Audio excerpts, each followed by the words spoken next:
Good morning class. कैसे हैं बच्चों आप लोग? आई होप आप लोग अब अच्छे होंगे। इसके पहले वीडियो में हम लोगों ने हरिवंश राय बच्चन जी के जीवन से संबंधित कुछ प्रमुख बातों को पढ़ा था और समझा था, और उनके द्वारा लिखित आत्म परिचय कविता का भी हम लोगों ने पाठ किया था और उसकी व्याख्या को समझा था। आज हम लोग इस वीडियो के माध्यम से काव्यखंड के दूसरे पाठ पतंग के लेखक आलोक धनवा के बारे में पढ़ेंगे। आलोक धनवा बिहार जिले के मुंगेर ग्राम के रहने वाले थे। इनका जन्म सन 1948 ईस्वी में हुआ था।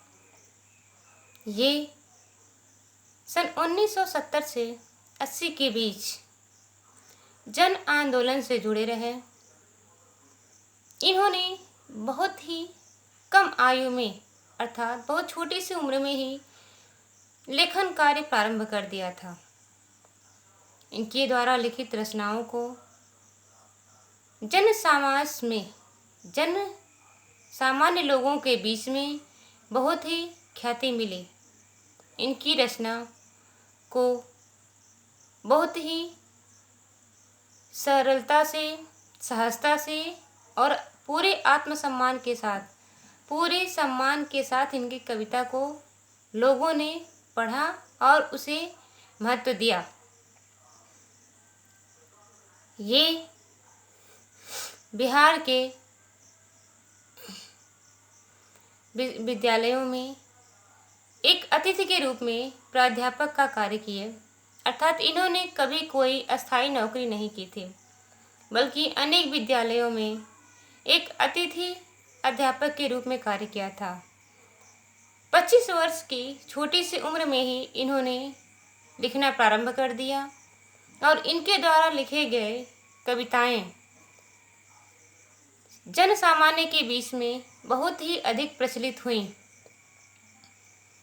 ये बीते हुए 2 दशकों के सामाजिक और सांस्कृतिक कार्यकर्ताओं के साथ मिलकर या एक सामाजिक कार्यकर्ता के रूप में कार्य किया।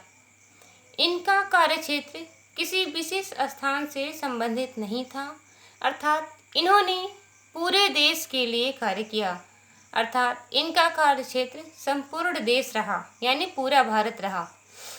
ये जमशेद में अध्ययन मंडलियों के चालक रहे और इन्होंने एक व्याख्याता के रूप में बहुत ही अधिक और सम्मान प्राप्त किया। इन्हें राहुल सम्मान, बिहार राष्ट्र भाषा परिषद का साहित्य सम्मान आदि उपाधि से सम्मानित किया गया था। इन्हें भोजपुरी सम्मान से भी सम्मानित किया गया था।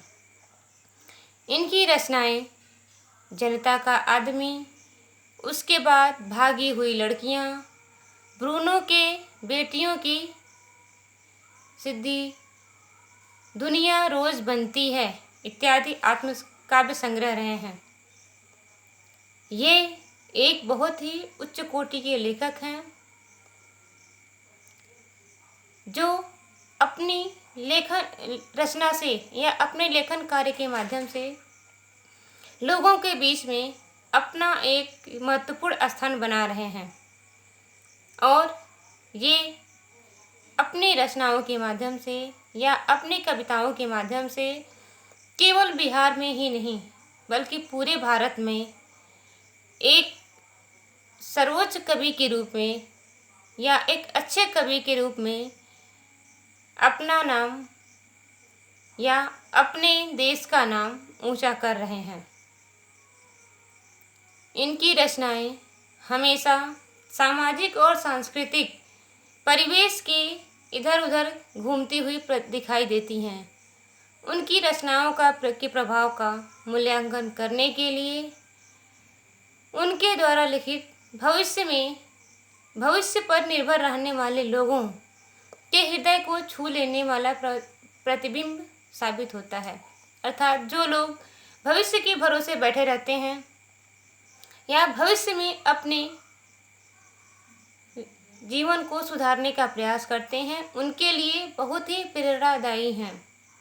इस प्रकार इन्होंने अपनी रचनाओं के माध्यम से आने वाली पीढ़ी के लिए बहुत ही उत्कृष्ट कोटि की कविता लिखी है, जो लोगों को सही रास्ते पर चलने के लिए या कर्म करने के लिए सदैव प्रेरित करती रहती है। धन्यवाद।